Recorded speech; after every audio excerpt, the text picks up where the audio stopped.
Bonjour à tous, nous sommes de retour pour une autre étude. J'aimerais débuter en vous partageant un petit verset dans le livre des psaumes. Nul besoin de tourner, mais c'est au psaume 31, verset 20. Peut-être plus tard si tu veux regarder pour toi-même.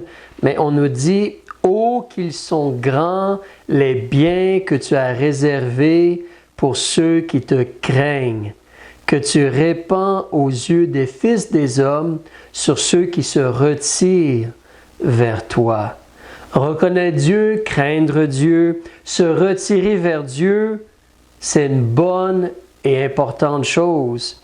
Et Dieu dit ils sont grands les biens qu'il a réservés pour ceux qui le craignent, qu'il répand aux yeux des à la vue des gens, aux yeux des fils des hommes, sur ceux qui choisissent de se retirer vers lui, vers Dieu.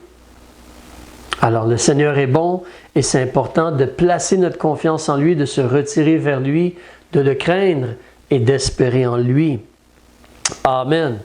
J'espère que vous allez bien, sachant que le Seigneur a été fidèle et s'est occupé de vous cette semaine. Donc nous, on va continuer concernant la prophétie.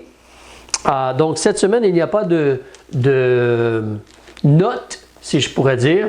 Nous sommes à la leçon 4.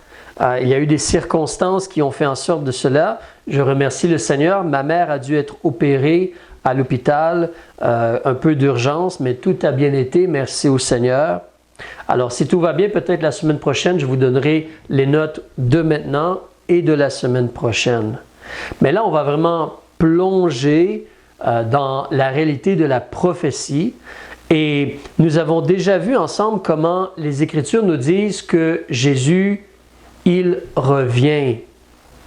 Et nous avons aussi discuté de la réalité, comment Jésus, premièrement, revient pour chercher les siens et il les emmène dans la maison du Père.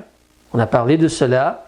Et on a parlé aussi de la réalité que Jésus peut revenir à n'importe quel moment, comme un larron dans la nuit. Alors, le retour de Jésus, on le considère, c'est quelque chose qui est imminent, qui peut arriver à n'importe quel moment, qui peut arriver maintenant, qui peut arriver de notre vivant.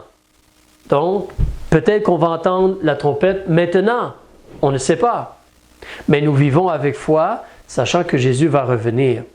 Donc, évidemment, lorsqu'on considère le retour de Jésus, ça peut arriver n'importe quand, mais qu'est-ce qu'on fait en attendant que Jésus revienne?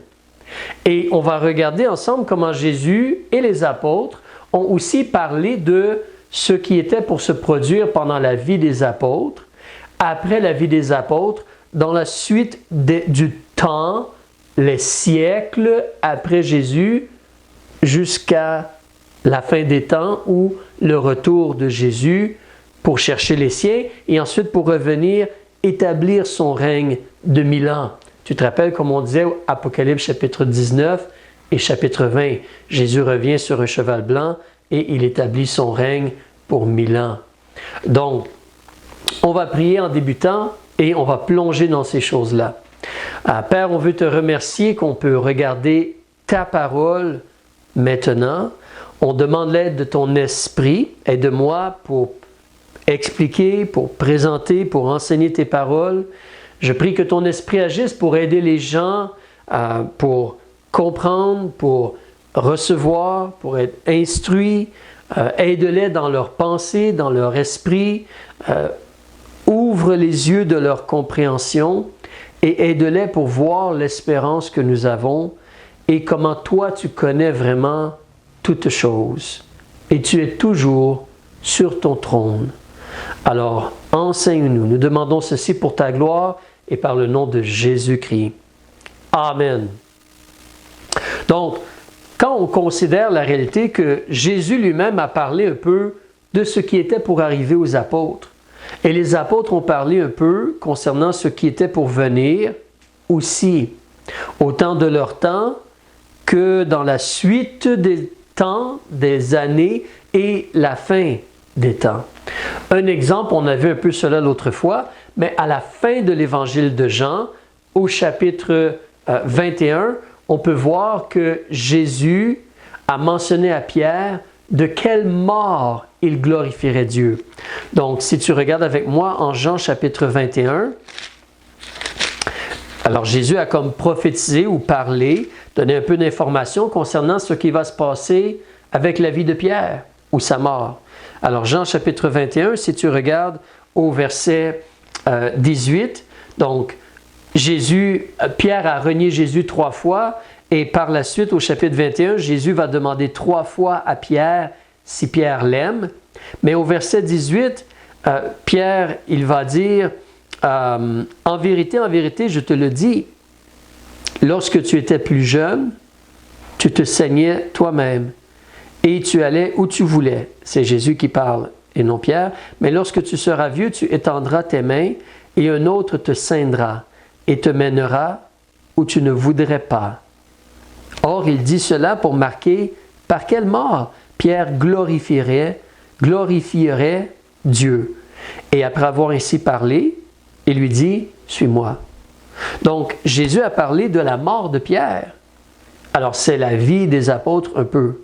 Mais plus spécifiquement, lorsqu'on regarde, pour débuter nous présentement, Jésus, il a parlé de ce qui se produirait après que lui soit parti, mort, ressuscité et retourné au ciel, la vie des apôtres et après les apôtres et jusqu'à la fin des temps. Donc, il y a 3 passages où Jésus parle de cela et on va regarder un peu cela ensemble. Alors, en premier lieu, en réalité, on a dans la parole de Dieu Luc chapitre 21, c'est là qu'on va se rendre.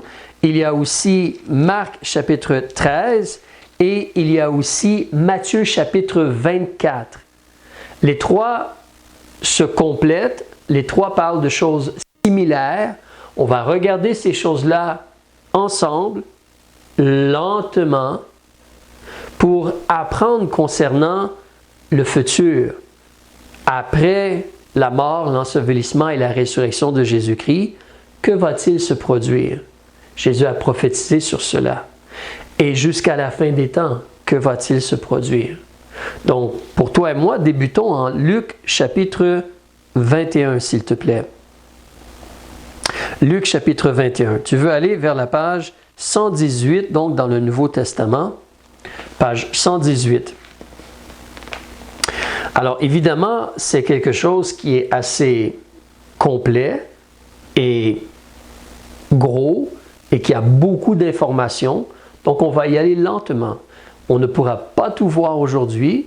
On va prendre au moins 2, peut-être 3 ou 4 leçons pour discuter de ces choses-là. Mais on veut commencer. Alors, Luc chapitre 21, regarde avec moi au verset 5. Et comme quelques-uns disaient que le temple qui existait pendant le temps de Jésus, le temple était orné de belles pierres et d'offrandes. C'est un beau bâtiment. Les disciples parlent, « Seigneur, regarde le beau bâtiment. » Jésus leur dit, il dit à la fin du verset 5 et verset 6, « Vous contemplez ces choses. Des jours viendront où il ne sera laissé pierre sur pierre, qui ne soit renversé. » Alors Jésus est en train de prophétiser que le temple qui existait pendant son vivant, les pierres, le temple va être détruit, les pierres vont être renversées, il ne restera même pas pierre sur pierre. Tout va être renversé et détruit concernant le temple pendant son vivant, lui. Et cela s'est accompli en réalité, historiquement. Tu peux faire une recherche même sur l'Internet, regarder dans des livres. La réalité, les historiens nous disent que vers l'an 70, après le 0, quand Jésus-Christ est venu, l'an 0, Jésus il a son ministère entre l'an 30 et 40, et là on se dirige vers l'an 70 après la naissance de Jésus-Christ. Ce qui s'est produit, évidemment, en Israël, la ville de Jérusalem, les Juifs étaient un problème, comme des révoltes, de la rébellion, et Rome a choisi d'agir. Il y a le général Titus qui est venu avec une grande armée et ils ont ils ont attaqué la ville de Jérusalem, ils ont détruit, saccagé, ils ont brûlé la ville, ils ont détruit la ville, ils ont détruit le temple aussi. Plusieurs Israélites sont morts et ceux qui ne sont pas morts ont été amenés comme déportés, dispersés à travers l'Empire romain. Alors ça, c'est une réalité historique. En l'an 70, le temple qui existait du temps de Jésus, le temple à Jérusalem, a été détruit. Et depuis ce temps-là, il n'y a plus de temple à Jérusalem. Depuis ce temps-là, il n'y avait plus vraiment de grande ville de Jérusalem et il n'y avait presque plus d'Israélites ou de Juifs en Israël. Aujourd'hui, toi et moi, on regarde les nouvelles et « Mais non, pasteur, il y a Israël, le pays, et Jérusalem, c'est une grande ville. » Cela existe de nos jours depuis seulement 1948. Et autour de ce temps-là, on va en reparler, mais en 1948, Israël s'est redéclaré une nation. Les Juifs sont retournés, les Israélites sont retournés habiter là-bas. Après la Première Guerre mondiale, tu sais, il y a eu l'Holocauste avec Hitler et tout cela. Donc, mais ça, c'est une réalité historique. Le temple a été détruit. Jésus l'a prophétisé et ça s'est accompli. Mais continuons de lire. Donc, quand les disciples ont entendu cela, verset 7, ils ont demandé, « Maître, quand donc ces choses arriveront-elles? » Pierre sur pierre détruite. « Et par quel signe connaîtra-t-on qu'elles sont sur le point d'arriver? » On veut un signe et on veut savoir quand ça va se produire. Alors, ça, c'est la question des disciples ici. Et Jésus va répondre à leurs questions, leur donner de l'information au sujet de quand le temple va être détruit et comme des signes ou le signe pour cela. Et il va aussi mentionner les choses concernant comment pendant le temps et les époques et les années, comment les choses vont se faire ou qu'est-ce qui va se produire. Il va nous parler du développement des choses et il va nous parler de la fin des temps. Continuons de lire. Verset 8. Mais n'oublions pas à la base la question, quand le temple va-t-il être détruit? Et y a-t-il un signe? Par quel signe? Verset 8. Jésus dit, « Prenez garde de ne pas être séduits, car plusieurs viendront en mon nom, disant, « C'est moi qui suis le Christ. » Et le temps approche. Ne les suivez donc pas. Donc on veut prendre garde, on veut être sur nos gardes, on veut être averti. Des faux Christ vont se présenter. Des gens qui vont se faire passer pour le Messie, pour un sauveur, pour un libérateur. Mais ce sont des faux. Ensuite au verset 9, « Or quand vous entendrez parler de guerre et de sédition, donc des gens qui veulent s'élever contre l'autorité et remplacer l'autorité, des guerres et des séditions, ne vous épouvantez pas, car il faut que ces choses arrivent auparavant, mais ce ne sera pas sitôt la fin. » Ça, ce n'est pas la fin, mais ces choses-là vont arriver. La fin arrive plus tard. Il leur dit aussi au verset 10, « Une nation s'élèvera contre une autre nation, et un royaume contre un autre royaume. Et il y aura de grands tremblements de terre en divers lieux, et des famines, et des pestes. Et il paraîtra des choses épouvantables, et de grands signes dans le ciel. » Garde en tête cette dernière phrase, « de grands signes dans le ciel ». De grands signes dans le ciel. Mais des tremblements de terre, des famines, des pestes. Comme nous, dernièrement, on a eu ce virus-là, COVID. C'était comme planétaire. Alors, mais des pestes. Verset 12. Remarque ici ce que Jésus dit. Mais avant tout cela, avant qu'on parle du développement des âges et la fin des temps, il y a les apôtres et leurs vivants. Avant tout cela, ils mettront les mains sur vous. Et ça, c'est vraiment les apôtres, les premiers disciples, les premiers chrétiens. Ils mettront les mains sur vous et vous persécuteront, vous livrant aux synagogues et vous mettant en prison. Pourquoi on dit ou on pense que c'est les apôtres et les premiers chrétiens? Parce qu'on parle ici de synagogue, de livrer quelqu'un aux synagogues. En réalité, même au Canada, il y a des synagogues, mais les synagogues n'ont aucune autorité, vraiment, du point de vue légal ou juridique. Mais en Israël, les synagogues, tu te rappelles, on pouvait chasser quelqu'un de la synagogue, et là, il n'était comme presque plus reconnu par les autres personnes. Le système en Israël. Alors, en réalité, ça, c'est comme Actes des apôtres, comment on a persécuté les chrétiens, persécuté les apôtres, mis en prison les apôtres, et ils ont témoigné devant des rois et des gouverneurs. Donc, alors, mais si je reviens, avant tout cela, ils mettront les mains sur vous et vous persécuteront, vous livrant aux synagogues et vous mettant en prison, et vous menant devant les rois et devant les gouverneurs à cause de mon nom. Et cela sera pour vous une occasion de témoignage. Mettez-vous donc dans l'esprit de ne point préméditer votre défense.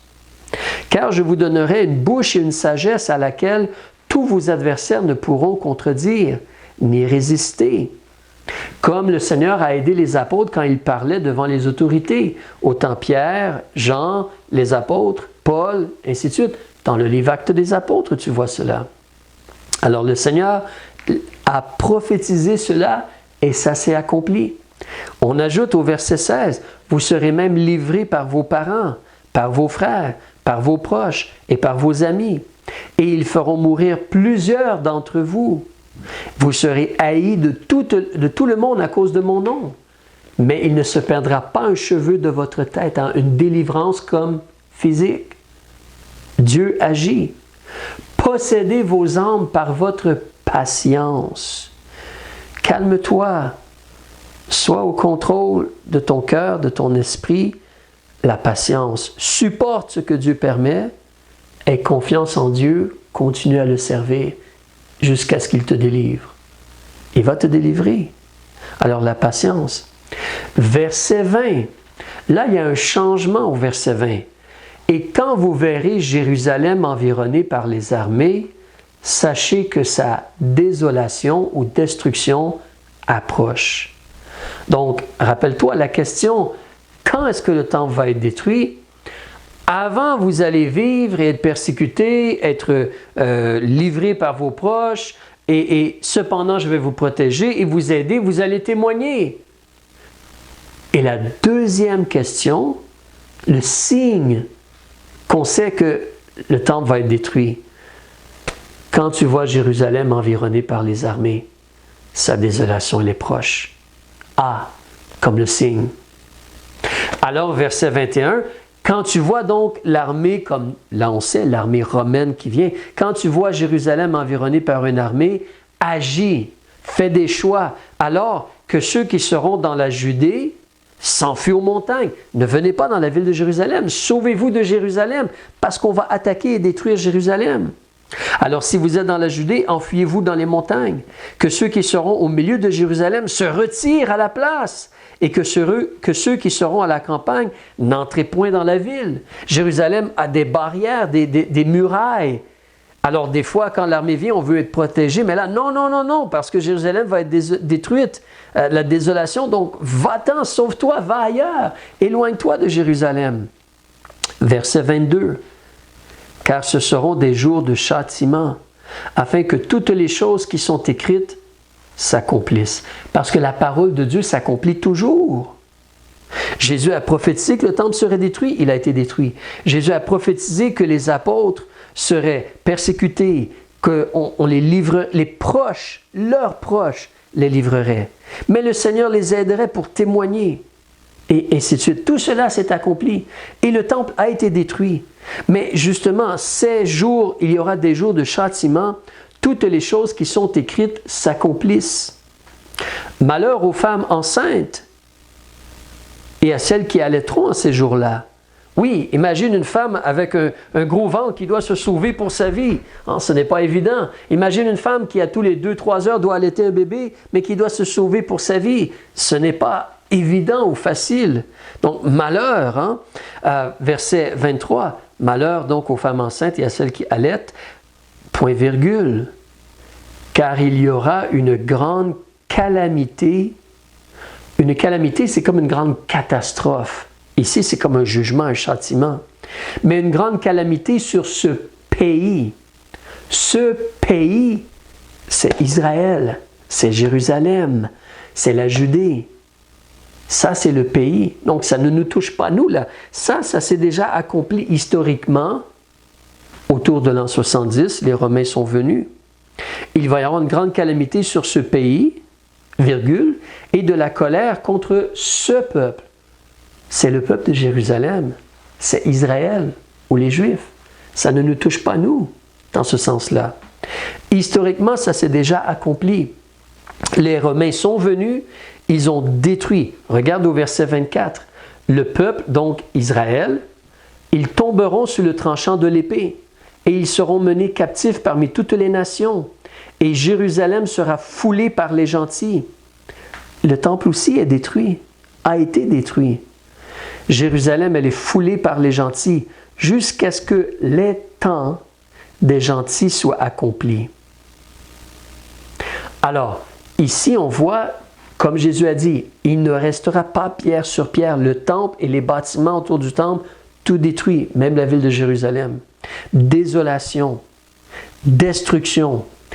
Israël, les Juifs, les gens judés, les Juifs, jugement, calamité, destruction. On est tué, on tombe sous le tranchant de l'épée. Et ceux qui demeurent sont menés captifs parmi les nations. Et là, Jérusalem et Israël, ou le pays de Canaan, restent dans la désolation. Et cela, on nous dit, Jérusalem est foulée par les gentils, les gens qui ne sont pas juifs, jusqu'à ce que les temps des gentils soient accomplis.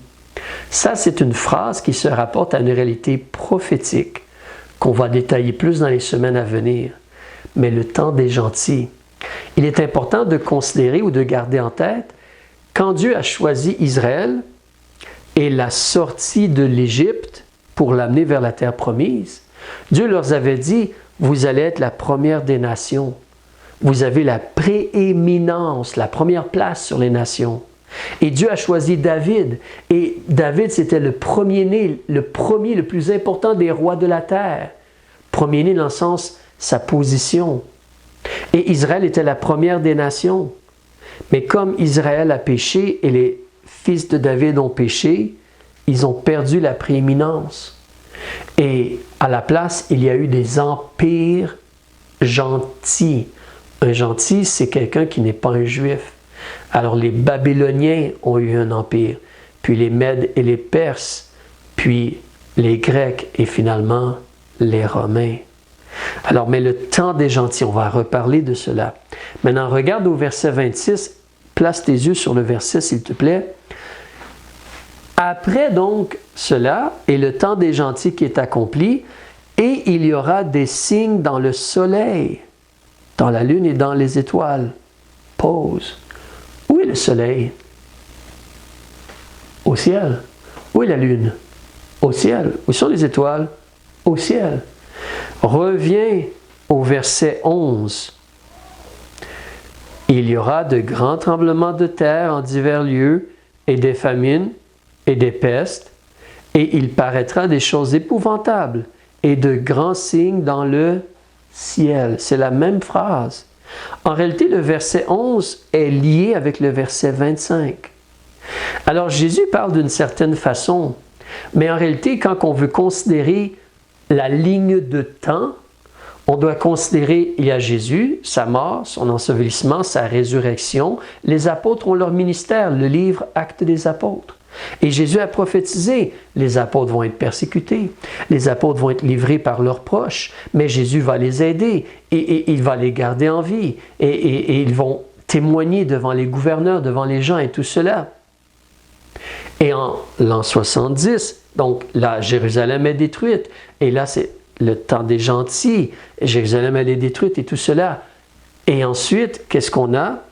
On a des faux Christ, des faux prophètes. Verset 8, on a verset 9, des guerres, des séditions, des bruits de guerre. On a verset 10, nation contre nation. Verset 11, tremblement de terre, en divers lieux, famine, peste. Le temps continue à avancer. Et là, du verset 11 au verset 25, on a le lien. là, Jésus parle que là, c'est la fin des temps, il y a des signes dans le ciel. Pour l'instant, on va arrêter ici. Mais garde en tête ceci, lorsqu'on lit Luc chapitre 21, on appelle cette parole-là de Jésus, ou ce discours-là de Jésus, le discours du mont des Oliviers. Parce qu'il est, on va voir plus tard dans Marc et Matthieu, il est sur le mont des Oliviers quand il mentionne cela. Donc, c'est un discours de Jésus pour donner de l'information à ses disciples et à nous, parce que Jésus a parlé que le temple serait détruit. Et les disciples ont demandé « Quand? Et c'est quoi le signe? » Et la réponse de Jésus, « Avant, vous allez témoigner par mon aide, mais être persécutés. Le signe, Jérusalem va être environnée. » Et il parle aussi de la fin des temps. Regardons, si tu veux, reculons dans Marc chapitre 13, s'il te plaît. Marc chapitre 13. Donc, on doit aller un peu rapidement parce qu'on a seulement 30 ou 40 minutes. Mais Marc chapitre 13, page 70. On va lire un peu et tu vas voir, c'est très similaire, les deux se complètent. Et la semaine prochaine, on va ajouter Matthieu 24.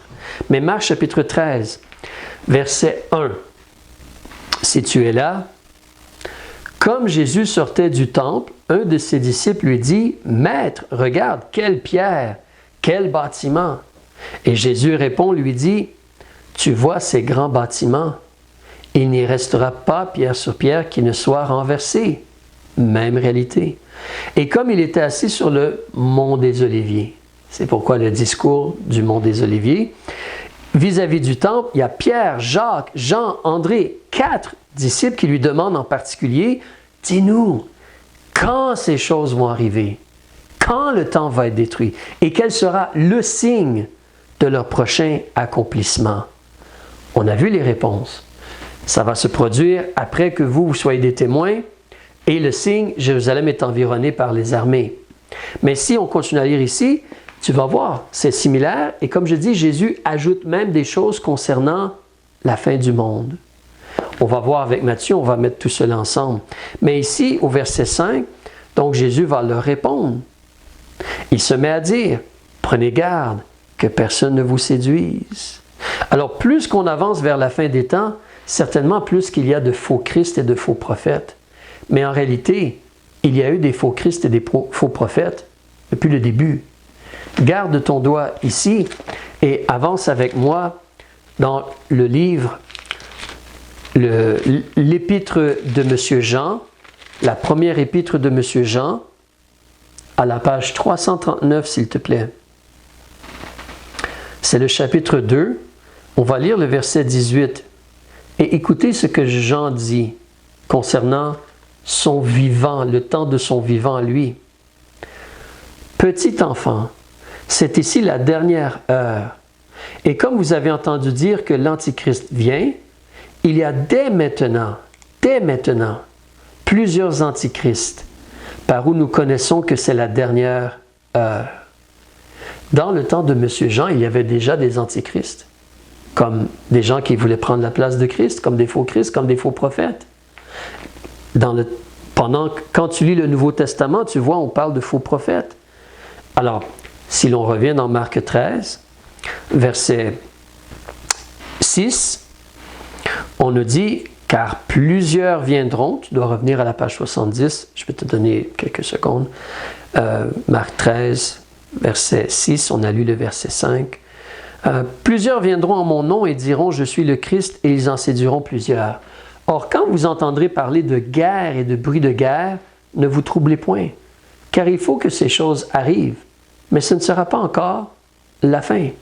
Il y a eu des choses comme cela à travers l'histoire depuis que Jésus est retourné au ciel. Peut-être il y en a encore plus de nos jours, mais ce n'est pas encore la fin. Verset 8, « Car une nation s'élèvera contre une autre nation et un royaume contre un autre royaume. Il y aura des tremblements de terre en divers lieux, des famines, des troubles. Ces choses sont le commencement des douleurs. Ce n'est pas la fin. » Mais tu vois, c'est des mots similaires à Luc. Verset 9. « Mais prenez garde à vous-même. » Là, tu vas voir, il parle aux apôtres. « Prenez garde à vous-même, car ils vous traduiront devant les tribunaux et les synagogues. » Aujourd'hui, toi en Afrique, qui va vous traîner devant les synagogues? Non. Mais ça, c'est en Israël surtout, où les endroits où les synagogues ont de l'autorité pour juger et punir quelqu'un. Donc, ils vous traduiront devant les tribunaux et les synagogues. Vous serez fouettés et vous comparaîtrez devant les gouverneurs et les rois à cause de moi pour me rendre témoignage devant eux. Mais il faut que l'Évangile soit auparavant prêché à toutes les nations. Or, quand ils vous mèneront pour vous livrer, ne soyez point en peine par avance de ce que vous aurez à dire, et ne le méditez point, mais dites ce qui vous sera inspiré à cette heure-là, car ce ne sera pas vous qui parlerez, mais le Saint-Esprit. Dieu va les aider à témoigner, comme on a lu en Luc. Verset 12. Le frère va livrer son frère à la mort, et le père son enfant, et les enfants se lèveront contre leur père et leur mère, et les feront mourir. Vous serez haïs de tous à cause de mon nom, mais celui qui persévérera jusqu'à la fin sera délivré. Et nous avons des raisons de croire que c'est plutôt une délivrance physique. Mais tu vois, c'est des choses similaires à ce qu'on vient de voir en Luc. Alors, Jésus avertit. Donc, ici en Marc, il ne parle pas vraiment de l'information concernant la destruction du temple et de Jérusalem. Mais en Luc, il l'a très clairement dit. Et Marc et Luc se complètent. Ils vont ensemble pour donner le portrait parfait de le développement des âges et la fin des temps. Si tu regardes au verset 14, là on te parle de quelque chose à venir. La fin des temps, même pour nous, quelque chose à venir. On te parle de l'abomination de la désolation dont le prophète Daniel a parlé. On doit arrêter ici aujourd'hui. Mais c'est important pour toi et moi de réaliser, donc, je voudrais faire une dernière chose, excuse-moi, avant de terminer. Regarde avec moi dans Jean chapitre 15, page 155, s'il te plaît. Jean chapitre 15. Ici aussi, Jésus a averti les apôtres qu'ils seraient persécutés et tués. Jean chapitre, j'ai dit 15, excuse-moi, c'est Jean chapitre 16. Alors, Jean chapitre 16, verset 1. « Je vous ai dit ces choses, Jésus parle avec ses disciples, afin que vous ne vous scandalisiez point. » Le mot « scandaliser » ici, c'est dans le sens de faire trébucher quelqu'un, de trébucher devant quelque chose. Je ne veux pas que vous trébuchiez, je veux que vous soyez fermes et que vous marchiez fermement et continuez à avancer pour moi. Mais je vous ai dit ces choses afin que vous ne vous scandalisiez point. Verset 2. Ils vous chasseront des synagogues. L'heure même vient où quiconque vous fera mourir croira rendre un culte à Dieu. Les gens vont considérer, moi, je veux servir Dieu, je tue les disciples de Jésus. Comme pour les Juifs, comme pour Paul, avant de se convertir. On voulait persécuter cette doctrine ou cette secte-là. Alors, tu vois que c'est quelque chose qui se rapporte, les apôtres, la nation juive, comment la nation juive agit ou réagit envers les apôtres. Et donc, c'est très similaire. Alors, concernant les événements à venir, Jésus a dit, vous les apôtres, prenez garde à vous-même. On va vous mener devant les synagogues, vos proches même vont vous livrer, parents, enfants, des enfants vont livrer leurs parents, des parents vont livrer leurs enfants, ainsi de suite. Mais vous allez témoigner par l'aide de l'Esprit de Dieu. Ayez confiance en Dieu, Dieu va vous aider, je vais vous aider, l'Esprit va vous aider, vous allez témoigner. Possédez votre âme par votre patience, pas un cheveu de votre tête. Vous allez être délivré comme une délivrance physique et aidé. Après cela, le temps continue. Et là, oui, il faut faire attention, il y a des faux Christ, des faux prophètes, il y a des guerres et bruits de guerre, il y a des tremblements de terre, des famines, des pestes, ainsi de suite. Et ensuite, là, ça va être, bon, Jérusalem avait été détruit, excuse-moi, j'ai oublié de mentionner cela, Jérusalem est détruit. Après cela, il y a des faux Christ, des faux prophètes, et ainsi de suite, on avance. Et ensuite, il y a la fin des temps. Donc, pense à ceci, relis Luc chapitre 21, relis Marc chapitre 13, commence à lire Marc chapitre 24. La semaine prochaine, on va en reparler. D'accord? Alors, bon courage pour nous surtout, on sait que Jésus revient et on veut rester ferme dans la vérité parce que justement, faux Christ, faux prophète, non, nous avons les paroles de Dieu, les paroles de Jésus et nous suivons les paroles de Dieu et les paroles de Jésus. C'est ce que nous suivons. Nous ne suivons pas un homme. Lis les paroles de Jésus, applique-les dans ta vie, continue à espérer en Jésus. Jésus connaît le futur et il veut s'occuper de toi. Bon courage, que le Seigneur vous bénisse. Au revoir.